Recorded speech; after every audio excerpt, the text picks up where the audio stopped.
সবাইকে আমার চ্যানেলে স্বাগতম। আশা করি সবাই ভালো আছেন। আজকের ভিডিওর টপিক হচ্ছে বান মেরে আপনার শত্রুকে কীভাবে ধ্বংস করে দিবেন, এরকম একটা নকশা দিব। এটা মগা নকশা।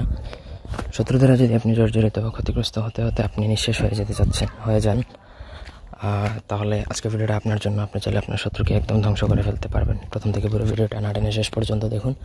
আমার চ্যানেলটা অবশ্যই সাবস্ক্রাইব করবেন, লাইক কমেন্ট শেয়ার করবেন। আপনারা যদি আমাদেরকে দিয়ে কোনো ব্যক্তিগত কাজ বা তদবির করাতে চান, সেক্ষেত্রে স্ক্রিনে দেওয়া নাম্বারে সরাসরি ফোনে বা হোয়াটসঅ্যাপে যোগাযোগ করে যে কোনো কাজ করাতে পারবেন, দেশে বা দেশের বাইরে থেকে। তো স্ক্রিনে যে মগা নকশাটা দেখতে পাচ্ছেন, এটা একটা মগা নকশা। এটা প্রয়োগের ফলে শত্রু তার চতুর্দিক থেকে ধ্বংস হয়ে যাবে। ব্যবসায়িক, আর্থিক, মানসিক, শারীরিক, পারিবারিক, এমন কোনো দিক বাদ যাবে না। প্রত্যেক দিক থেকেই শত্রু ধ্বংস হয়ে যাবে। তো এই নকশা প্রয়োগ করার জন্য সর্বপ্রথম আগে আমার থেকে অনুমতি এবং গুরুচণ্ডালী নিয়ে আপনাকে নকশা প্রয়োগ করতে হবে। নকশা প্রয়োগের জন্য আপনাকে যে কোনো অমাবস্যা বেছে নিতে হবে। অমাবস্যার রাতে আপনাকে যে কোনো নদীর ধারে বসে মোমবাতির আলো জ্বালিয়ে নকশাটা লিখতে হবে। অন্য কোনোভাবে লিখলে হবে না। একা নির্জনে বসে আপনাকে নকশাটা লিখতে হবে। ভোজপত্রের মধ্যে মেশক জাফরানকালি দ্বারা মুখে তিতা জাতীয় যে কোনো দ্রব্য রাখতে পারেন। নিম পাতা মনে করেন রাখলেন। তারপর নকশা নিচে শত্রুর নাম, তার বাবার নাম, মায়ের নাম এবং ঠিকানা, এই তিনটা জিনিস লিখবেন।